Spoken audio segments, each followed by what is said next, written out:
मैं नूपुर पांडे स्वागत करती हूँ आपका अपने चैनल द हिल न्यूज में। आज खास मुलाकात के लिए हमारे स्टूडियो में आ चुके हैं मनोज जैना जी। मनोज जैना जी के बारे में आपको बताना चाहूंगी, गांधी ग्लोबल फाउंडेशन के चेयरमैन हैं, साथ ही राष्ट्रीय मानव अधिकार आयोग के कोर समिति मेंबर भी हैं। साथ ही साथ ये एक सोशल एक्टिविस्ट हैं, जिन्होंने महिलाओं के उत्थान के लिए उड़ीसा में कई सारे अभियान चला रखे हैं। आइए बात करते हैं मनोज जैना जी से। सर, आपकी छवि एक समाज सेवक के रूप में उभर के सामने आई है देश के, तो आपने शुरुआत कहाँ से करी थी? इससे तो देखा जाए तो बचपन से मेरा समाज सेवा से आग्रह था। जब स्कूलों में पढ़ते थे तो हमारा स्कूलमेट को पकड़ के गांव में हम जैसे वो तालाब सफाई करते थे, रोड को सफाई करते थे, कुछ स्टडी जो सर्कल लगाते थे। तो ऐसे ऐसे करते करते फिर जब ये हाई स्कूल में पढ़ा तो स्काउट्स गाइड्स में मैंने ज्वाइन किया। तो स्काउट्स गाइड्स के माध्यम से भी समाज सेवा किया। फिर जब कॉलेज पढ़े तो नेशनल सर्विस की एनएसएस, तो एनएसएस से फिर मैंने जोड़ा। फिर एनएसएस के माध्यम से फिर समाज सेवा का अभियान चलाया कॉलेज के दोस्तों के साथ जी। तो ये सब करता रहता था। फिर जब मैंने ग्रेजुएशन कंप्लीट किया तो मेरा एक देवी से मुलाकात हुआ। वो वार्धा से विनोबा आश्रम से थे, माँ प्रवीणा देसाई। वो गांधी जी के साथ, विनोबा जी के साथ काम किए थे। तो वो उनके साथ मुलाकात होने के बाद मेरा एक टर्निंग पॉइंट आ गया। मैं खुद ही वहाँ पे जाके रहा वर्धा में। वहाँ पे देश भर से जितने भी गांधीयन सब आए थे, उनके साथ मिलके देश का परिस्थिति स्थिति के बारे में मुझे मालूम पड़ा। आज़ादी के जो फ्रीडम मूवमेंट में जो लोग शामिल हुए थे उनके बारे में पता चला। जो गांधीयन लोग का जो कंट्रीब्यूशन है देश बनाने के लिए, रचनात्मक समाज निर्माण के लिए, तो उसका भी मुझे उनसे पता चला। ऐसे मुझे एक लर्निंग पॉइंट वहाँ पे मिल गया। बहुत सारे ऐसे गुरु भी मिल गए जो मुझे ये सामाजिक क्षेत्र में काम करने के लिए मुझे मदद भी दिया। तो ऐसे करते करते मैं भी आपको बता दूं, सारे जैसे गोरक्षा की को लेके मैंने 1 साल वो देवनार जो मुंबई में जो गोरक्षा सत्याग्रह में भी हिस्सा लिया था। और जिस सर्वोदय मूवमेंट जो गांधीयन का जो सर्वोदय मूवमेंट में ऑल इंडिया में जाके काम किया। तो ऐसे बहुत सारा लोग के साथ काम किया। तो फिर धीरे धीरे जब आपको याद होगा, उड़ीसा में एक बाढ़ आया था, साइक्लोन, सुपर साइक्लोन 99 में। तो वहाँ पे भी बहुत सारा हमने काम किया। बहुत सारा देश भर से भी बहुत लोग को बुलाया, वहाँ पे भी काफ़ी महीनों तक भी काम किया। तो उसके बाद मैंने भी गुजरात गया था, जो अर्थक्वेक हुआ था, जो भूकंप हुआ था, वहाँ पे भी बहुत दिन तक काम किया। तो ऐसे करते करते मैंने देखा वो सब था। फिर मुझे एक सुযোগ मिला मानवाधिकार क्षेत्र में काम करने के लिए। 2005 में एक प्रोजेक्ट में मैंने काम किया, जो प्रोजेक्ट का नाम था national project on preventing torture in India. ये जितने भी पुलिस टॉर्चर करते हैं लोगों पर, उस पर ये प्रोजेक्ट था। टॉर्चर इन द सेंस किस तरीके का? जातना, जो जातना देते हैं, जैसे कस्टोडियल टॉर्चर होता है, हाजत में होता है। जैसे आप एफआईआर लेके जाते हैं पुलिस थाने में, आपको मिसबिहेव किया जाता है, एफआईआर रिसीव नहीं करता। गरीब लोग जाते हैं तो उसको भी पुलिस का जो बिहेवियर कुछ खराब होता है। जी जी। बहुत टाइम पुलिस जो इनोसेंट लोग को भी टॉर्चर करते हैं। जी। कुछ फर्जी एनकाउंटर भी होता है। जी जी। तो इसके खिलाफ में प्रोजेक्ट था, ये 3 साल का प्रोजेक्ट था। तो सर ये तो एक बहुत बड़ी एक तरीके से आपने फाइट बता दी कि सीधे आपने प्रशासन से 1-on-1 कर लिया। तो इसमें आपके मतलब आपकी और भी बड़ी कोई टीम थी, आपका कोई गॉडफादर था, या आपने सोलली किसी चीज को हैंडल किया? नहीं, इसमें जो आप बता रहे थे, कोई हम प्रशासन सरकार से फाइट नहीं कर रहे थे।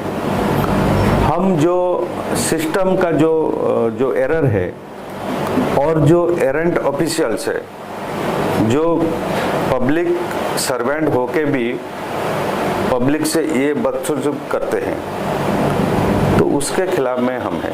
हम कोई सरकार के खिलाफ और प्रशासन के खिलाफ में नहीं है। सर अभी अगर जेन्युइनली देखा जाए, अगर हम लोग सामाजिक तौर पे देखें, अगर हम ऊपर के लेवल पे नहीं जाते हैं, सामाजिक लेवल पे देखते हैं कि अगर मुझे किसी ने अपोज किया तो मैं तो यही सोचूंगी ना कि मेरे साथ वो 1-on-1 पे है। तो इसी तरीके से एक सिस्टम है पुलिस विभाग, एक प्रशासन का एक सिस्टम है वो।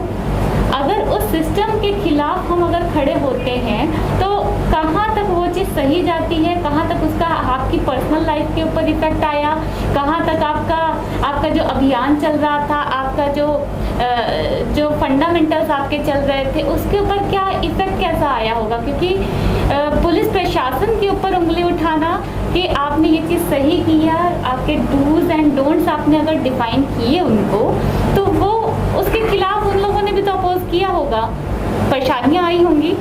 देखो, ये देश का एक संविधान है, हमारा एक कॉन्स्टिट्यूशन है जी। ये देश संविधान के हिसाब से चलता है। और जहाँ पे जिस लोग भी यहाँ पे काम करते हैं, जो सरकार प्रशासन ऑफिसर काम करते हैं, वो संविधान के हिसाब से काम करते हैं। तो अगर रूल ऑफ लॉ अगर प्रिवेल नहीं होगा तो ऐसा डेमोक्रेटिकली हम देश नहीं मानेंगे। तो ये रूल ऑफ लॉ को एस्टैब्लिश करने के लिए हम सब प्रतिबद्ध है, चाहे कोई ऑर्डिनरी सिटीजन हो, चाहे कोई प्रशासनिक अधिकारी हो, चाहे प्राइम मिनिस्टर हो, जो भी हो। तो देश का संविधान और देश का कानून से हम बंधे हुए हैं। अगर कोई कानून तोड़ता है, अगर कोई ऑफिसर कानून तोड़ता है, कानून के खिलाफ में जाता है, तो उसको हम कानून के दायरे में जाके उसको हम जो इंटरवेंशन करते हैं, हम कोई प्रशासनिक कोई पुलिस ऑफिसर के खिलाफ नहीं। ऐसे भी बहुत सारे अधिकारी लोग होते हैं, पुलिस अधिकारी, जो भी इसको सपोर्ट करते हैं, इसको सपोर्ट करते हैं। हम जब ट्रेनिंग देते हैं, पुलिस ऑफिसर का ट्रेनिंग देते हैं, हम जब कोर्ट ऑफिशियल का जजेस का ट्रेनिंग देते हैं, उस प्रोजेक्ट में था। मीडिया पर्सन का भी ट्रेनिंग था, लॉयर्स का ट्रेनिंग था, डिफरेंट सिविल सोसाइटी ऑर्गेनाइजेशन का ट्रेनिंग था। ये सब ट्रेनिंग में सब जितने भी पुलिस जो प्रशासनिक अधिकारी हो, डीजी पुलिस आते थे, जजेस भी आते थे, वो सब समझाते कि ये सब जब हम सिटीजन ऑफ इंडिया, हम एक आज़ाद देश हुए, आज़ाद देश में सबका अधिकार समान होता है, सबको लेके चलना पड़ता है और सबका भी सम्मान देना चाहिए। जो राइट टू डिग्निटी का बात करते हैं ना, जो सबको सम्मान करना चाहिए, ये कॉन्स्टिट्यूशन में है। अगर हम किसी को सम्मान नहीं देंगे तो हम वो सिटीजन नहीं कहलाएंगे, अधिकारी नहीं कहलाएंगे, हम अपना ड्यूटी ठीक से निभा नहीं रहे। तो इसीलिए हम किसी से वो खिलाफ नहीं है। अभी भी जो इंटरवेंशन करते हैं, जो एरेंट ऑफिशियल, जिसको आप सरकार ने, जो संविधान ने, कानून ने दायित्व दिया है कि लोगों का रक्षा करने के लिए, लोगों को सेवा करने के लिए, अगर वो काम ठीक से नहीं करते तो हम उसको प्रॉपर चैनल में, हम कोई उसके खिलाफ में बंदूक नहीं उठाते, कोई हिंसा नहीं करते। सर जैसा कि आजकल हम लोग समाज में ये चीज़ देख रहे हैं कि हर तरीके से आदमी बीमार हो चुका है, चाहे उसको शारीरिक रूप से कहा जाए, चाहे मानसिक रूप से कहा जाए, चाहे सामाजिक रूप से कहा जाए, चाहे आर्थिक रूप से कहा जाए। तो इसके ऊपर आपकी क्या सोच है? आप इसको किस तरीके से डिफाइन करना चाहेंगे? देखो, इस साल हम आज़ादी का अमृत महोत्सव बना रहे हैं। तो देश आज़ाद होने का अभी 75 साल है। ये 75 साल में हमने बहुत सारा उत्थान और पतन भी देखा है, बहुत चीज़ भी डेवलप हुआ है, और जो चीज़ होना चाहिए था वो भी नहीं हो रहा है, टाइम के हिसाब से भी नहीं हो रहा है। जैसे हमारा देश से आगे बहुत सारा पीछे देश आगे चले गए। चाइना का देखो इकोनॉमी कितना आगे हो गया, जापान का देखिए। तो ये सब हुआ है। अभी जो कोरोना हुआ, ये कोरोना ने भी हमको बहुत एक बड़ा लेसन भी दे दिया कि जितने भी चाहे वो प्रतिपत्ति हो, चाहे भी जितने बलवान हो, चाहे वो पैसे के हो, जो भी हो, कोरोना कोई जात नहीं दिखा, कोई धर्म नहीं दिखा, कोई धन नहीं दिखा। तो इसीलिए बहुत सारा अफेक्ट हुआ, इकोनॉमी अफेक्ट हुआ, हेल्थ का भी अफेक्ट हुआ, बहुत लोग मरे। तो इसीलिए हमको एक लेसन मिला कि अगर हमको जिंदा रहना है, एक सुस्त समाज में रहना है, हमको भाईचारा में और सद्भाव से रहना होगा, शांति से रहना होगा। ऊंच नीच नहीं, जात पात नहीं, धर्म में झगड़ा नहीं, जो गांधी जी ने हमको जो अस्त्र दिया था। तो शांति, अहिंसा, मैत्री, सद्भाव, ये सब चीज में हमको रहना है।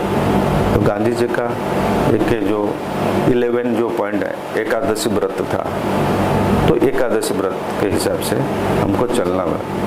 अहिंसा, सत्य, अस्तेय, ब्रह्मचर्य, असंग्रह, शरीर श्रम स्वाद, सर्वत्र भयवर्जन, सर्वधर्म समानत्व, स्वदेशी स्पर्श भावना, विनम्र व्रत निष्ठा से एकदशी स्वभाव। ये 11 व्रत, ये जो 11 व्रत, इसमें समानत्व का आता है, अहिंसा की आता है, सर्वधर्म का भी आता है, शरीर श्रम का आता है। हमको मेहनत करना पड़ेगा, कुछ चीज बनाने के लिए हमको भी मेहनत करना पड़ेगा। तो ये सब चीज गांधी जी के बताए हुए रास्ते हैं, तो इसको हमको मानना पड़ेगा। और एक बात है, जो गांधी जी का जो सबसे बड़ा जो तारक मंत्र था, क्या था कि last man of the society, अंतिम जन, जो समाज में अंतिम जन का कैसे उद्धार हो।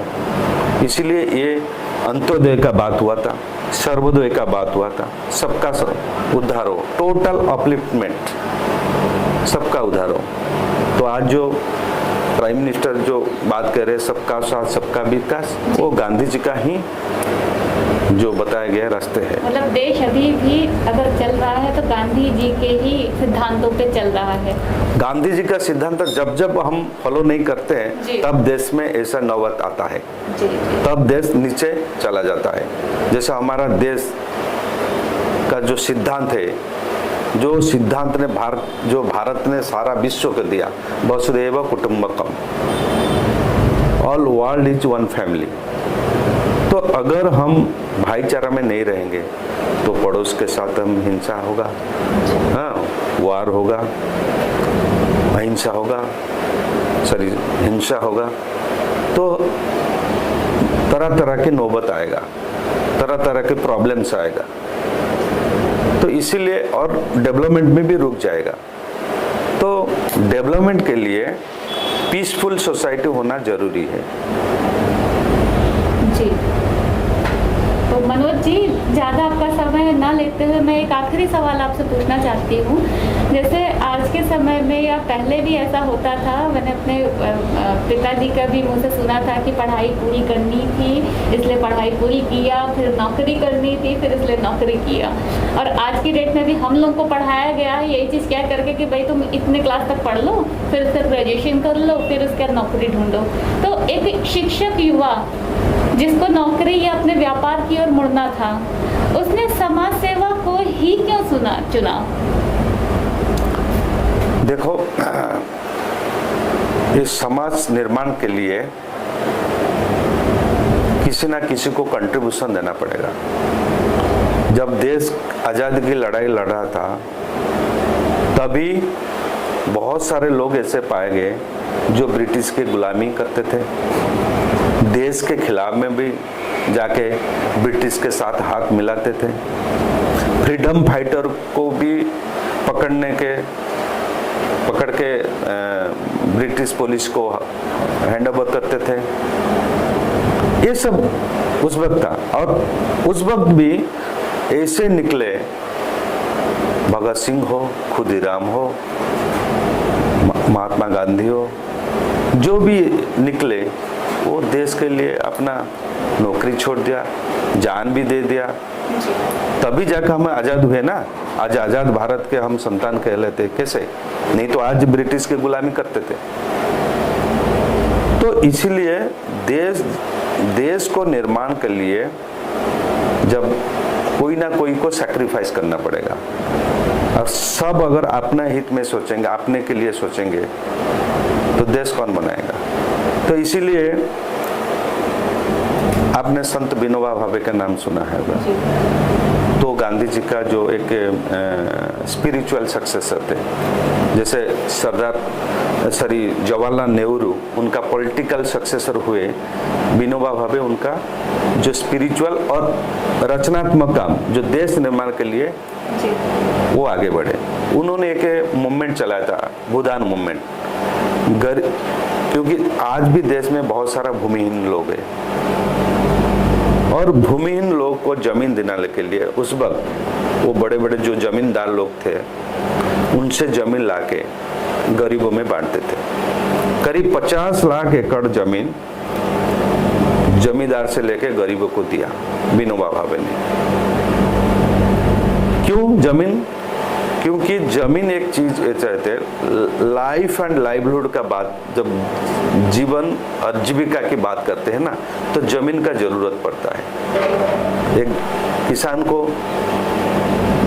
जमीन चाहिए वो फैमिली को चलाने के लिए, जीवन को चलाने के लिए, जीविका को चलाने के लिए। तो अगर विनोबा भावे ने वो काम नहीं करते तो आज भी बहुत सारा लोग भी भूमिहीन तो है और भी ज्यादा वाड़ा होते हैं। तो ये काम आज भी, जो आपने जो मुझे पूछा कि मेरे जैसे बहुत, सिर्फ मैं नहीं हूँ, मेरे जैसे बहुत ऐसे कमिटेड जो लोग हैं जो काम करते हैं, देश में बनाते हैं, सब कुछ छोड़ के देश निर्माण के लिए जो काम करते हैं। इसीलिए तो बहुत सारे जो गरीब का जो आवाज हो, उनका प्रॉब्लम्स हो।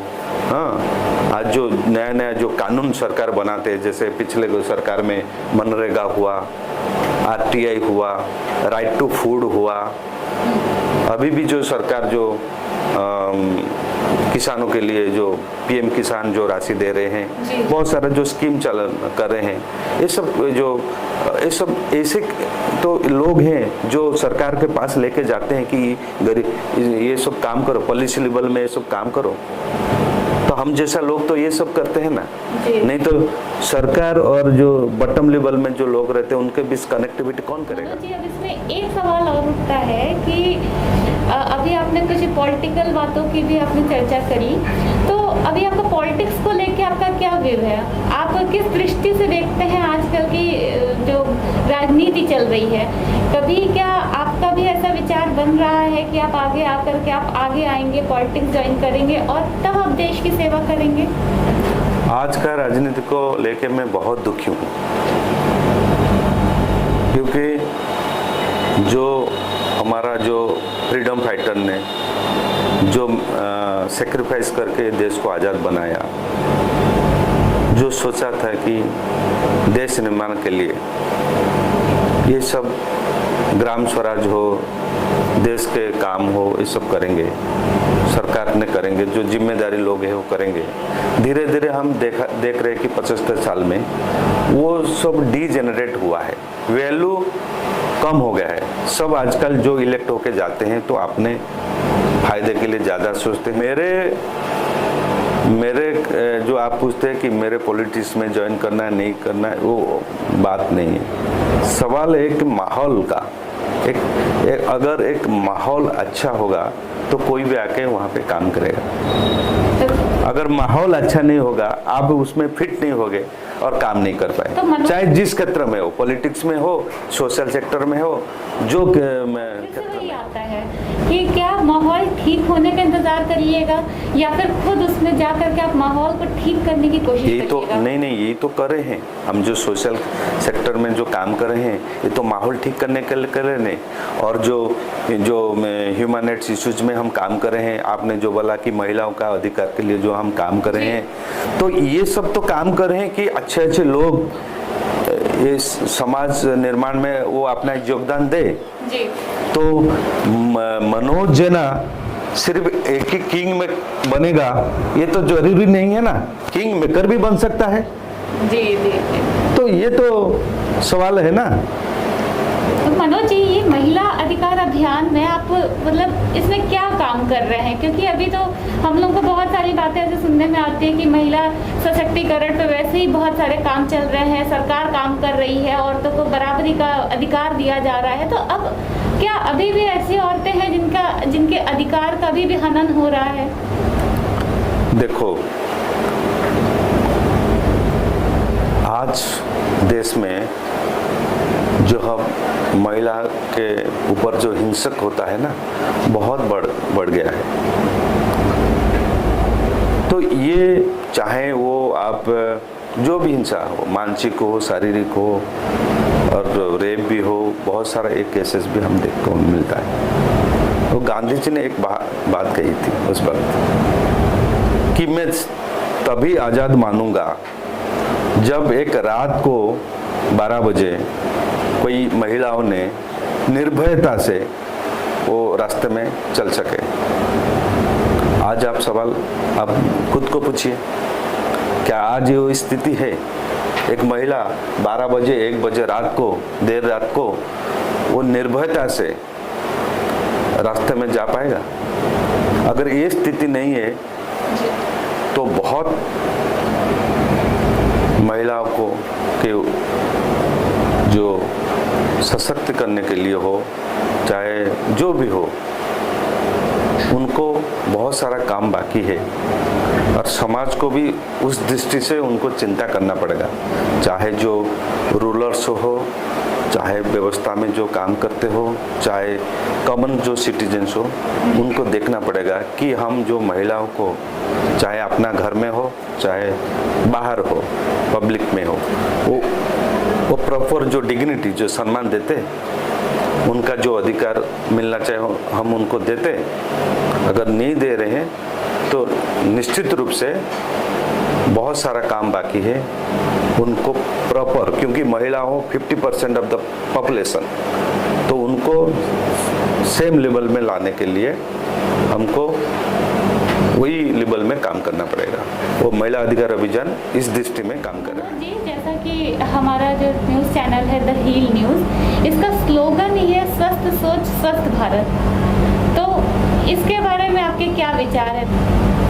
ये जो चैनल है एक यूनिक चैनल है, निश्चित रूप से एक जो स्वच्छ भारत हो, सुस्त भारत हो, इस दृष्टि में जो आपने जो खबर प्रसारित कर रहे हैं जी। निश्चित रूप से, क्योंकि अगर परिवेश को देखा जाए, अगर परिवेश संतुलित नहीं रहेगा, परिवेश में स्वस्थ नहीं रहेंगे तो समाज स्वस्थ नहीं हो सकता, देश स्वस्थ नहीं हो सकता। इसलिए जो हमने भी जो एक ह्यूमन राइट्स का एक एक्सेप्ट में जो कंसेप्ट है, राइट टू हेल्थ, सबको स्वास्थ्य अधिकार मिलना चाहिए,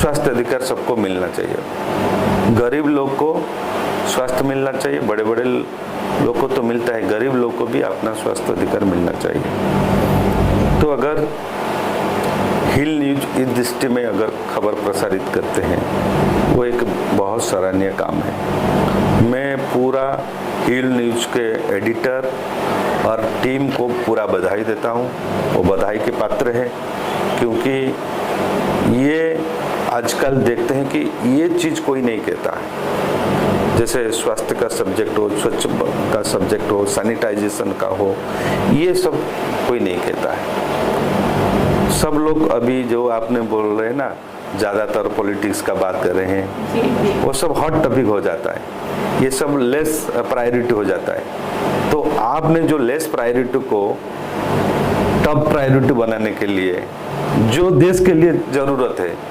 जो आपने जो कदम लिया है, वो definitely it is very much appreciable. I personally thanks to all the hill news team members and special thanks to editor also for this unique initiative. The hill news में आने के लिए, आपका कीमती समय देने के लिए बहुत बहुत धन्यवाद सर। बहुत धन्यवाद आपको, थैंक यू।